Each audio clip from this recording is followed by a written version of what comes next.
Am Ende geht es wohl um nichts weniger als die Apokalypse.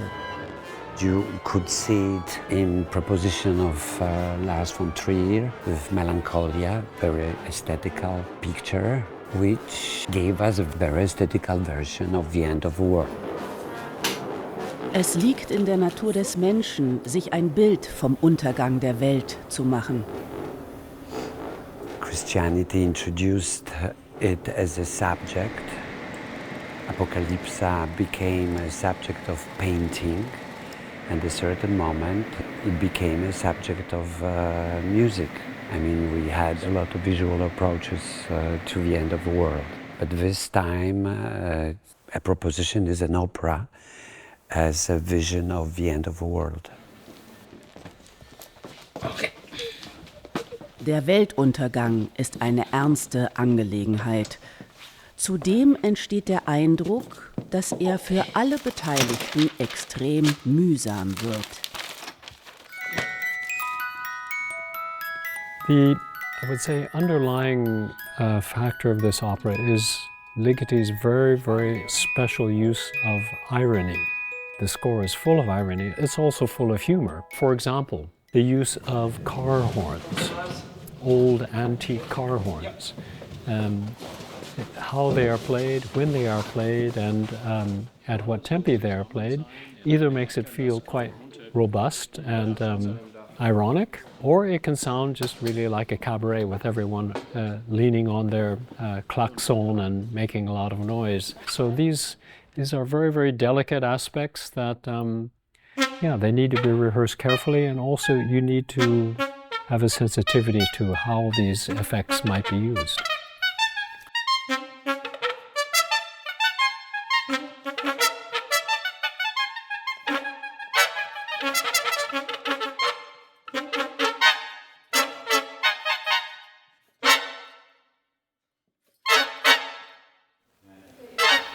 Wie also sollen sich die Menschen nun zu den Ereignissen verhalten? Opera is a theater, so it shows something which has a meaning. Of course, it's not about Chernobyl, but must have a subject. I mean, you are in front of a piece of Ligeti and you enter in a dialogue and you look for what does it express. There is just this couple, Amanda, which are like first singing beautifully, but then you have these two characters, this love, which makes them survive the end of the world, if it was a true end of the world. But there is this message, final message, which is saying, like, come on, people, it's not yet the end. So it's like, I did do a bad joke, or from that moment on, we are in kind of absurd proposition, I mean theater of absurd, which Ligeti could do. But me, I'm trying to find the way that it makes sense, whatever it means, makes sense.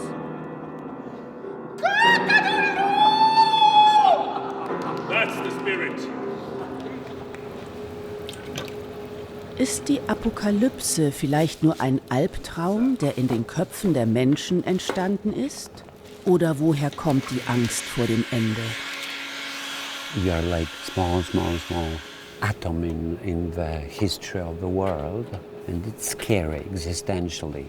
There are two possibilities: or we are like over fragile, and what we perceive seems for us as the end of the world. The other option is that society was always in the shadow of the end of the world.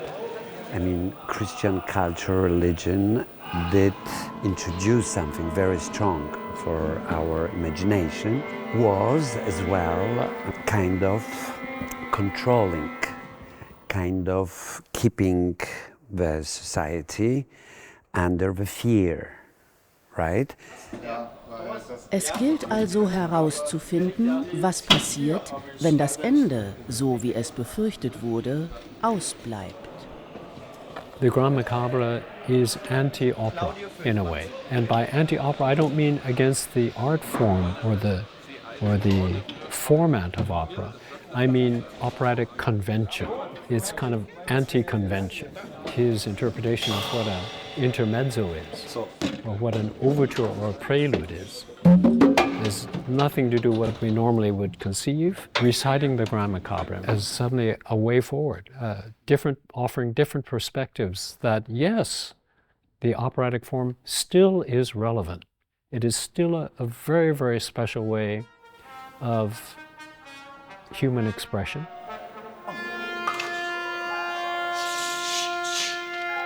Dem Tod von der Schippe zu springen, muss sich der Mensch also von den Schreckgespenstern befreien, die ihn innerlich gefangen halten. We are kind of permanent service, serving a lot of conventions, serving a lot of rules, serving. All this, and art makes me stronger. I have one life, and my life is exactly, I must get to the freedom, otherwise I would lose.